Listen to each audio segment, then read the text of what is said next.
Thank you for coming today. And the most important reason Sean is here today is to receive an award that is very important for us, and in the name of someone who is very important and dear to us.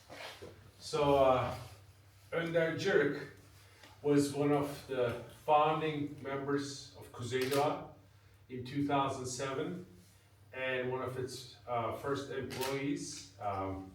He started working with us even before we were founded, and he was an amazing guy, as you will see, that we sadly lost during the 2023 earthquake in Adıyaman.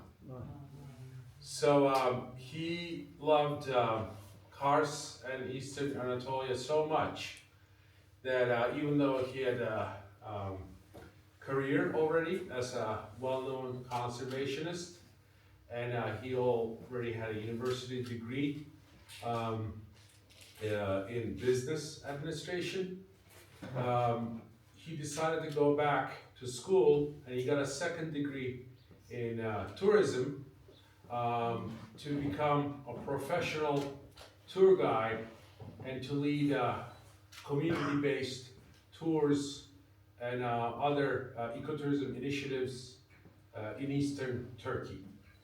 And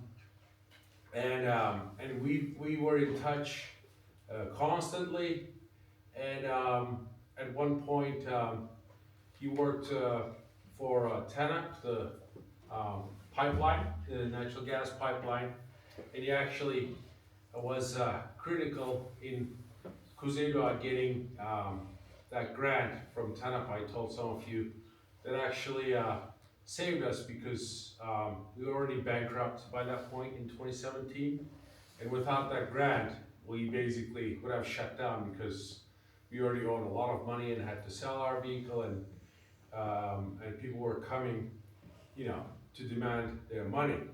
So he actually saved KuzeyDoğa indirectly or pretty directly by being critical in getting us that grant. So and we were working together closely. I saw him in September 22 when he was here as part of his finishing tour guide finishing course and training, which involved visiting all 7 provinces with his class, and all 7 regions, sorry, and he was in Eastern Anatolia. And when he was in Adıyaman, it was the last module or field training for the course for southeastern Turkey.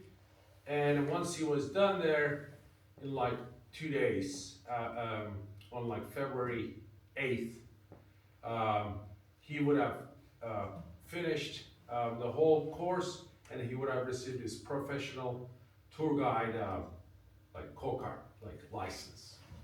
And unfortunately, he was in the Isaias hotel with rest of his group, which basically was 8 stories, but was illegally, more stories were added to it illegally. It had a lot of issues. You probably saw it in the news. And along with the Northern Cyprus youth volleyball team, they were staying in that hotel, and which basically went from 8 stories to a single story after the earthquake. And although we were very hopeful, he was one of the roughly 26 guides out of 38 that died that day. So so we were devastated as KuzeyDoğa, and I had just left Turkey basically hours before the earthquake, just to go back to US. And Emrah, Neslihan, and Kayahan, who's here, who's our long-term employee and former station manager of Aras, went to his funeral in Mersin. And on the way back, we decided to do something for him, and we organized a fundraising initiative for permanent tents, earthquake tents, with wooden stoves, and mostly from RC graduates. We were able to get donations within a few days for 50 permanent tents that Emrah got made by our key equipment provider, supplier in Ankara.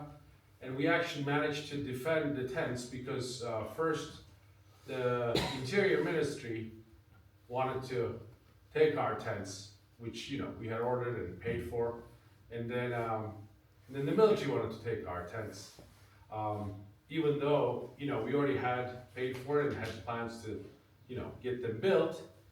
And that's because on the way back from the funeral in Mersin, Kayahan, Neslihan, and Emrah and Professor Zati went through the earthquake region and found, that was our goal, a mountain village that nobody had really visited, not a city center, where the tents were needed in Malatya, Fındıkköy. And so within, let's see, 10 days or a week of the earthquake,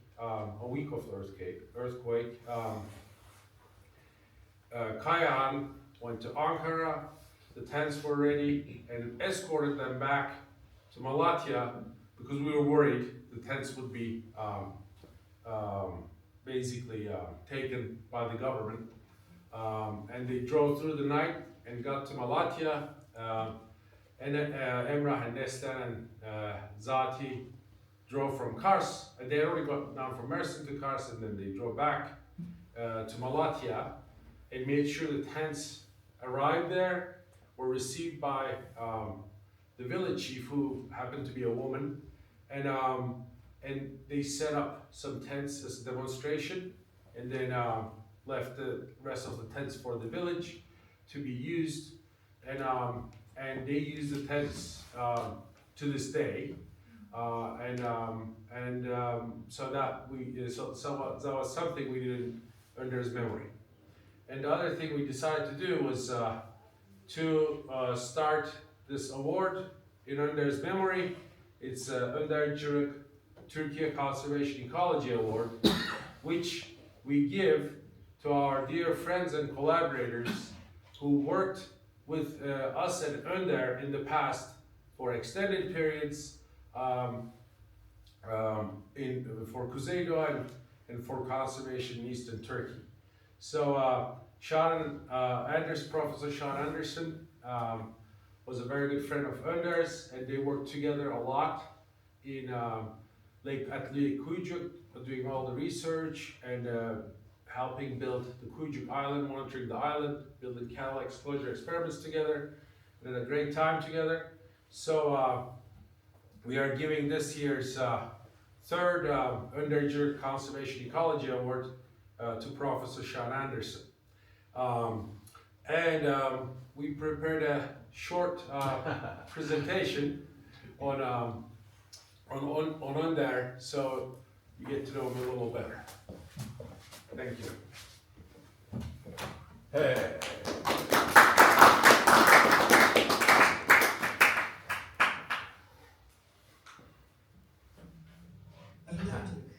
Doğa koruma, sürdürülebilir kalkınma ve biyokültürel turizm alanlarında önemli katkılar sağlamış bir araştırmacı, rehber ve belgeselciydi. 1979 yılında Mersin'de doğan Cırık, Türkiye'nin çeşitli bölgelerinde doğa ve yaban hayatı üzerine çalışmalar yürüttü. Doğu Karadeniz, Kars, Ardahan ve Iğdır gibi bölgelerde ekolojik projelerde aktif rol aldı. Ayrıca Deniz Hastanesi, Yaban Acil, Bozayı'nın izinde Sarıkamış ve Sulak gibi doğa belgesellerinin metin yazarlığını üstlendi.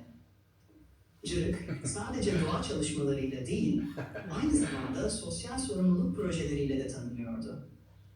Her yıl, daha önce hiç deniz görmemiş çocukları denizle buluşturmak için etkinlikler düzenliyor, onlara müzeleri gezdirerek kültürel farkındalık kazandırıyordu. Ne yazık ki 6 Şubat 2023 tarihinde meydana gelen Kahramanmaraş merkezli depremde Adıyaman'daki İSİAS Otel'de konakladığı sırada hayatını kaybetti. O dönemde Turist Rehberleri Birliği ile birlikte uygulama eğitimi için bölgede bulunuyordu. Önder Cırık'ın vefatı, doğa ve çevre camiasında derin bir üzüntü yarattı. KuzeyDoğa Derneği onun anısını yaşatmak amacıyla Türkiye Doğa Koruma Ödülünü başlattı. Cırık, doğaya ve insanlara olan sevgisiyle ardında silinmez izler bıraktı.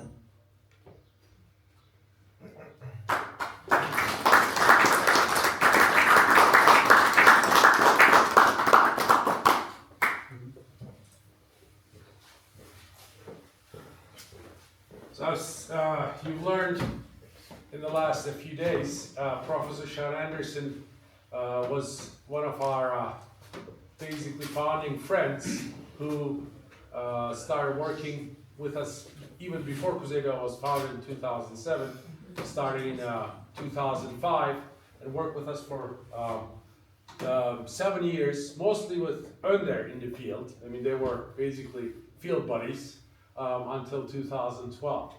So I am